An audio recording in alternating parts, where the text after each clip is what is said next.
Hello, my name is Tim Sharp and I am the Senior Employment Rights Officer at the Trades Union Congress, which brings together more than 5.5 million working people who make up our 48 member unions.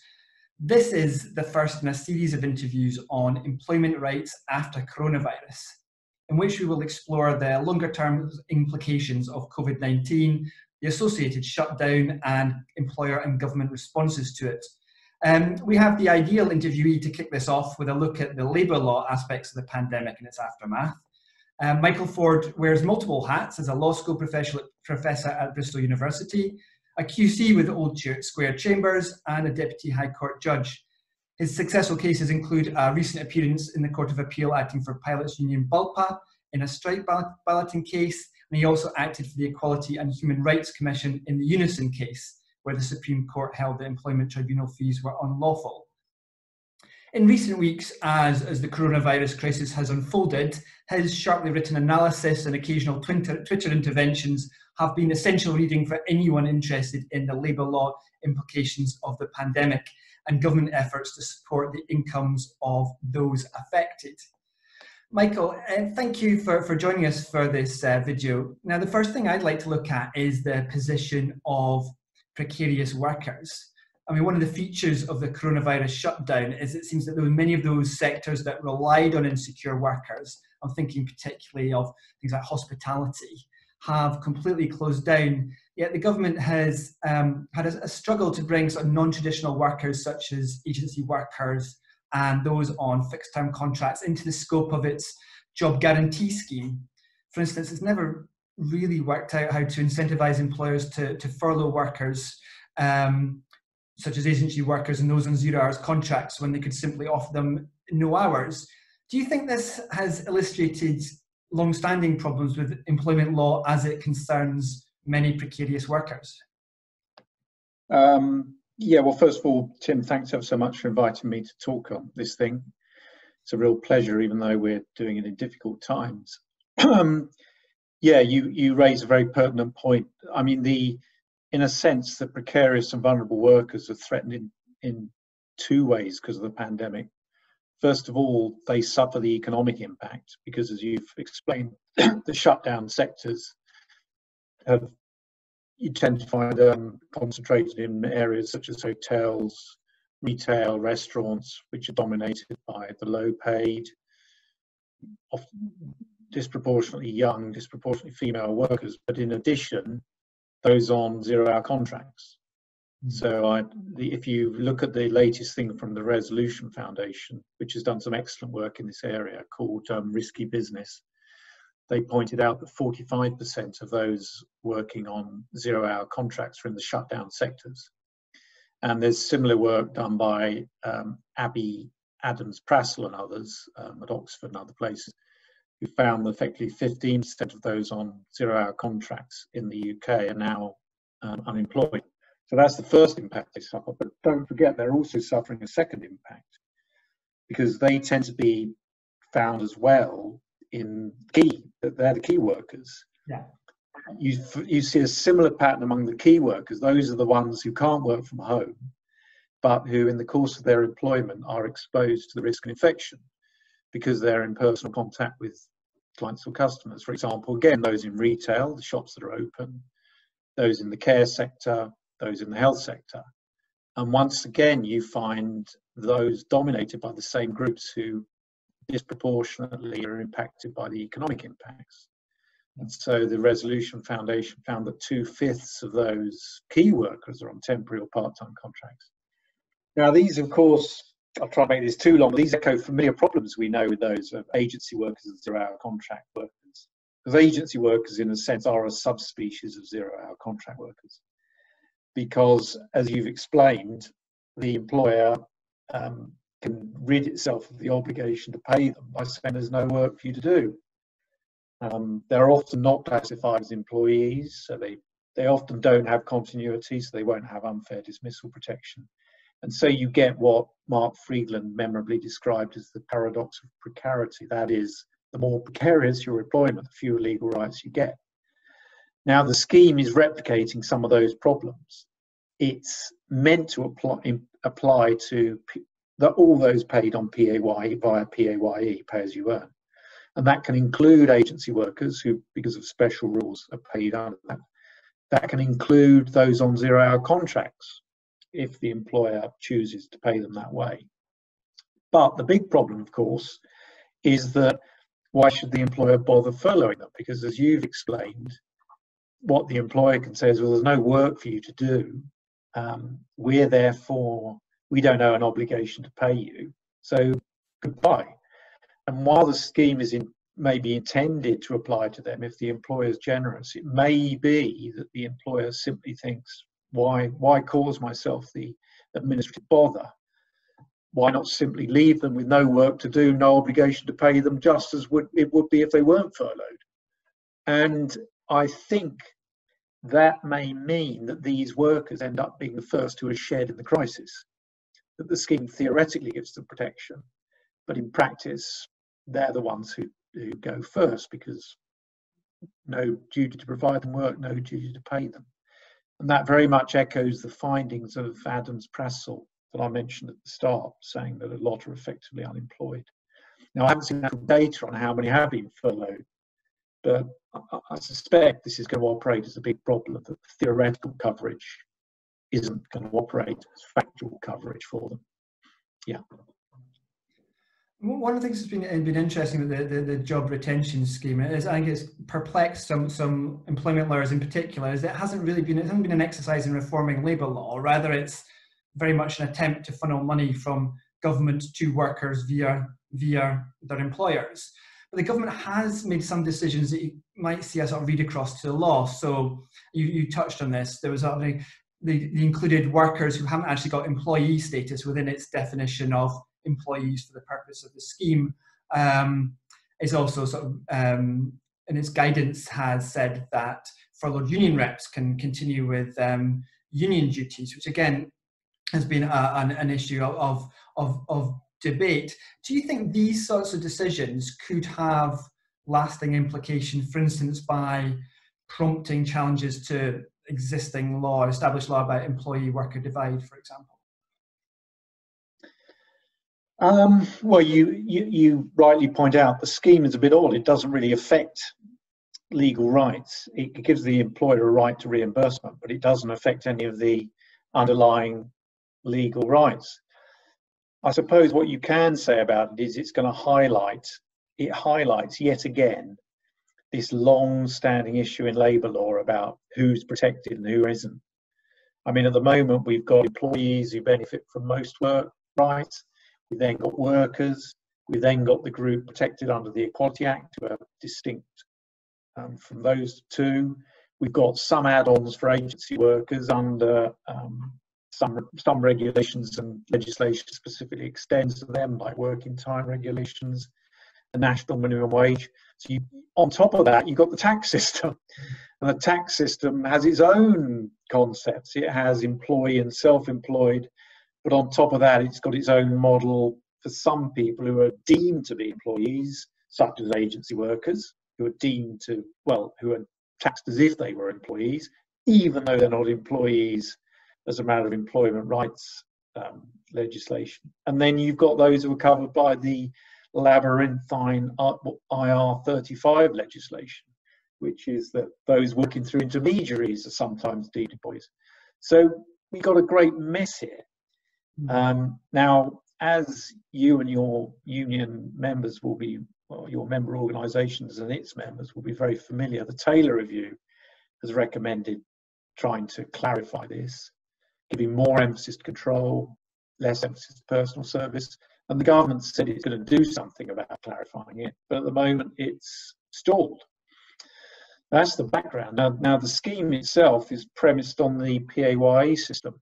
So I think they had to do that because otherwise it would be too open to fraud. So they've had to try and think, well, how can we make this administratively workable, but yet not subject to fraud. So if we just said any employees, people might start engaging, or their maids claiming for them. So they've got to be on PAYE, but that highlights all kinds of weird issues, because agency workers are taxed under PAYE, even though they're not employees. Those under the IR35 legislation, all those providing services through their companies, are taxed under PAYE, even though they're not employees for employment rights. So you see many more bizarre consequences being highlighted by this scheme, just as the intersection of these employment rights and tax rights is shown elsewhere. I mean, to give you a trite example, but it's still a good one, those people, like agency workers, they are taxed as employees, but they don't get the employment rights as employees. And likewise, those working through intermediaries that are taxed under the IR35, they are taxed as employees, but they don't get the employment rights as employees.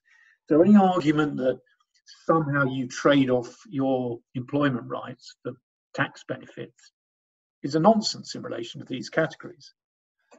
So, but then these problems are replicated through the scheme, of course, because to benefit under the scheme, you need to go under PAYE. Some groups will be excluded. I mean, some zero-hour workers won't be treated by their employer as paying tax under PAYE, because the employer will want to try and classify them as self-employed. Now, they may really be employees if a tribunal ever assessed it, but they won't qualify for the scheme.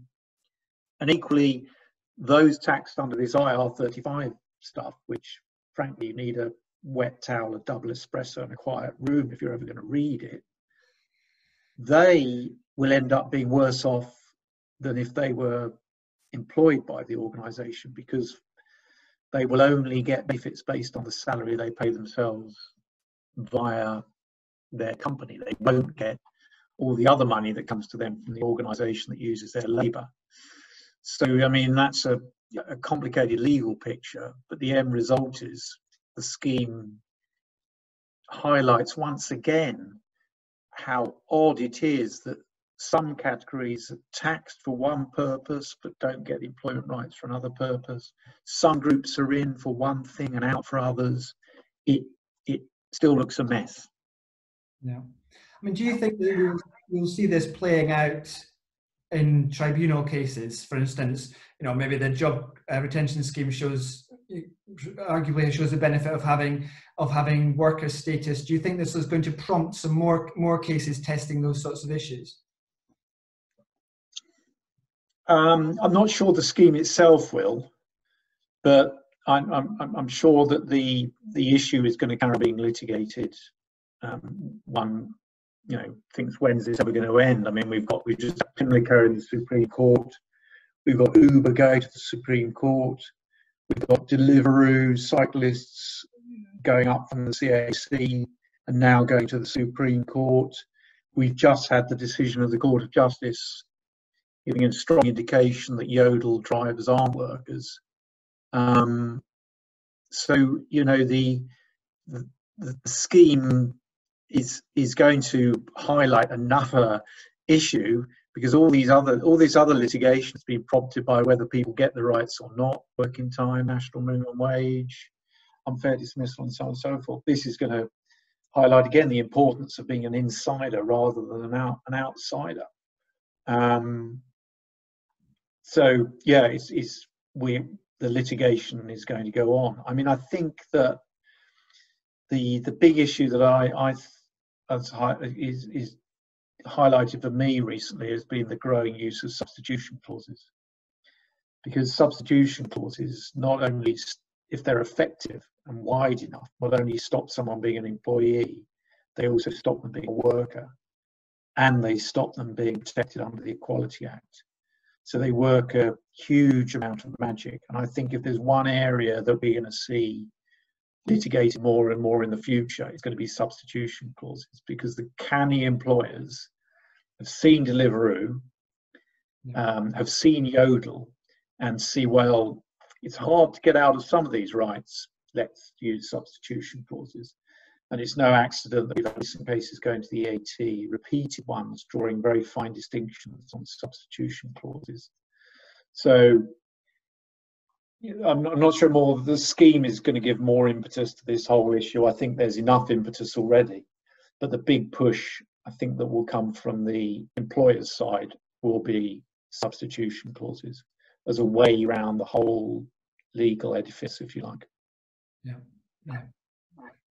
And just looking ahead in a slightly different way, the TEC and others have argued for the job retention scheme to remain in place while the lockdown remains, and also for the government to consider measures to minimise job losses as the scheme ends. I mean, nevertheless, we've seen examples of large redundancies, and we can expect further job losses in coming months, I would think. I mean, could the shutdown have implications for how redundancies are conducted? For instance, could we see employers trying to curtail collective consultation procedures by claiming such special circumstances? Could the mere existence of the JRS have implications for how such exercises are conducted? And do you have any sort of thoughts on how unions should respond to this? Yeah. Well, one issue is whether you know the collective consultation stuff in Section 188, where an employer is proposing to make 20 or more redundancies within 20 days. One of the issues that's going to arise there is the extent to which the unions can genuinely have access to the workers for the purpose of consultation. That's going to be a vexed question on that.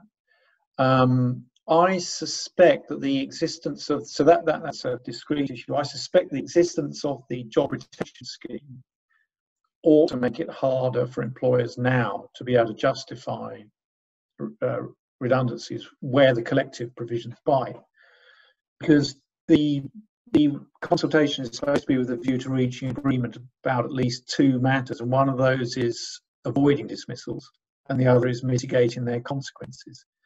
Now, arguably, the existence of the possibility of furloughing would have both of those effects. So it's a strong reason saying no dismissals during the period of furloughing. Yeah. And I think it will also actually operate as a counter to the special circumstances defence, because the more the unions are able to say you have a degree of cushioning in the medium term via the job retention scheme, the 80% of pay it provides, so there's no reason for you to do anything drastic or sudden or rapid. You can engage in proper and full consultation. Now, whether pragmatically unions will wish to say, we will agree to only 80% being paid during furlough, that's a decision for each individual member union and its members to reach. But there are strong reasons for saying, well, this furloughing scheme means you shouldn't be dismissing people, you should be properly consulting, there's no special circumstances that arise. And equally, I think it will feed into the individual rights as well, because for the purpose of potential unfair dismissal claims in the context of redundancy, an individual can say, you acted unreasonably here by making me redundant because you could have furloughed me for the short or medium term. And any reasonable employer in your position would have done that because I would have agreed just to take 80% of my wages. So what was the loss to you? So therefore you've acted unreasonably. So I can see all of those feeding in while the scheme is in place. The problem which we're looking at is really, what about the cliff edge? What about when the scheme comes to an end at the end of June? Are employers going to say, look, we're now facing a recession? We know that this thing isn't over once the retention scheme ends. There could be a long-term recession, and so are they going to start issuing 45-day or 30-day notices in accordance with collective consultation to expire around the time of the end of June? And that's the big problem. Now, I see today in the FT discussions about allowing the scheme to taper, as it were, and to cover moving on to part-time working afterwards. I can see a lot of sense in that, because I think somehow we've got to avoid the cliff edge by which the scheme protects everyone up to the end of June, but that's all it does. And all that happens is employers line up to start making mass redundancies by that date. I mean, you know, we've already seen British Airways announcing 12,000, I think it was, redundancies. So this is a very, very real issue for lots of workers. And I hope that there can be means put in place by state intervention to use a modified job retention scheme to try and prevent mass redundancies. Yeah. Interesting. No, thank you, Michael, for providing us with a really useful insight into the labour law issues relating to the pandemic. It seems clear that just as the health and the economic impact of COVID-19 will be felt for a long time to come, there are going to be implications, ongoing implications for employment rights and employment law. Look out for anyone watching this. I suggest looking out for the videos we will publish later this week, interviewing other experts on how the pandemic has implications for technology at work, for platform workers, and could have a long-lasting impact on the labour market. Thank you very much.